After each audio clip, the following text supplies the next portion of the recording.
पूरे आसमान को अनगिनत धुरंधर योद्धा घेरे हुए थे और जमीन पर भी हजारों योद्धाओं की लाशें पड़ी हुई थी। उन सब के बीचों बीच एक जांबाज नौजवान खड़ा था जिसके मुंह से खून निकल रहा था, जो कि बुरी तरह से हाँफ रहा था। इसके बावजूद उसकी आंखों में जानलेवा चमक साफ साफ देखी जा सकती थी। तभी उसके सामने मौजूद एक बूढ़ा आदमी हंसते हुए बोला,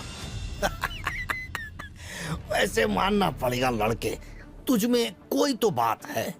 तूने वो हासिल कर लिया जिसे हजारों सालों तक लोग पाने की कोशिश करते रहे। ये सुनकर वो नौजवान मुंह से खून थूकते हुए बूढ़े आदमी से बोला, तुम लोग चाहे जितनी कोशिश कर लो, लेकिन याद रखना तुम सबको वो कभी नहीं मिलेगा जो तुम पाना चाहते हो।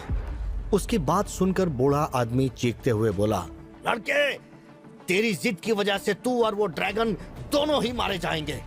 ये सुनकर उस नौजवान लड़के ने कहा, तुम लोगों की इतनी औकात नहीं कि तुम ड्रैगन किंग को मार सको। तभी वो बूढ़ा आदमी हंसते हुए बोला,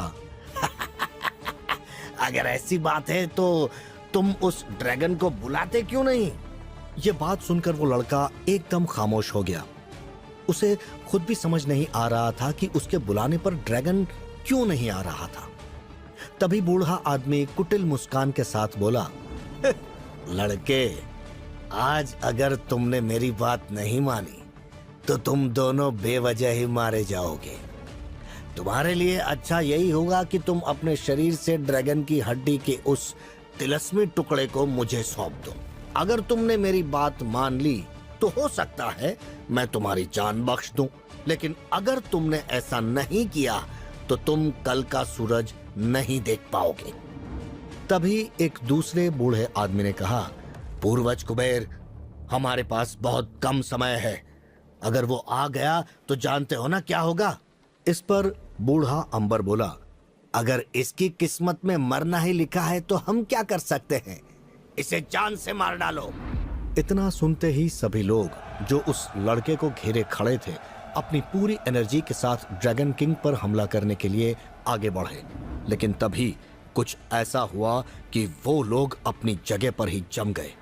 उनके शरीर कांपने लगे। बूढ़ा पूर्वज अंबर भी डर से थोड़ा पीछे हट गया। उसने चिल्लाते हुए कहा, ए लड़के, तुम पागल हो गए हो क्या?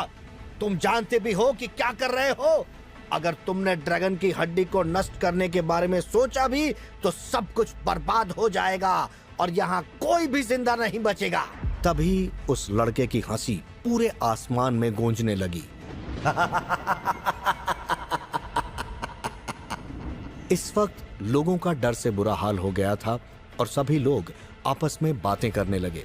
तभी उनमें से एक आदमी बोला, ये लड़का पागल हो गया है क्या? ये ऐसा कदम कैसे उठा सकता है? इस वक्त सभी के शरीर कांप रहे थे। वो सभी यही सोच रहे थे कि आखिर वो लोग ड्रैगन किंग को मारने के लिए क्यों तैयार हुए।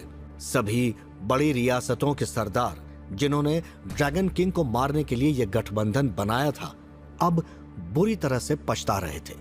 देखते ही देखते ड्रैगन किंग के शरीर से लाल रोशनी निकलने लगी जिसने पूरे आकाश को ढक लिया था।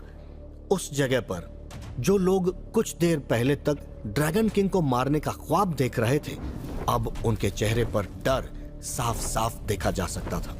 लेकिन तभी एक लड़की जो दूर से उड़ते हुए ड्रैगन किंग के पास आ रही थी, उसे देखकर ड्रैगन किंग की आंखों की लाल चमक अचानक गायब हो गई और उनमें ठंडक उतर आई। अगले ही पल वो लड़की ड्रैगन किंग के सामने आकर खड़ी हो गई। उसे देखकर ड्रैगन किंग के चेहरे पर मुस्कुराहट आ गई। वो लड़की धीरे धीरे चलकर ड्रैगन किंग के पास आई और उसके गाल पर हाथ फेरते हुए बोली,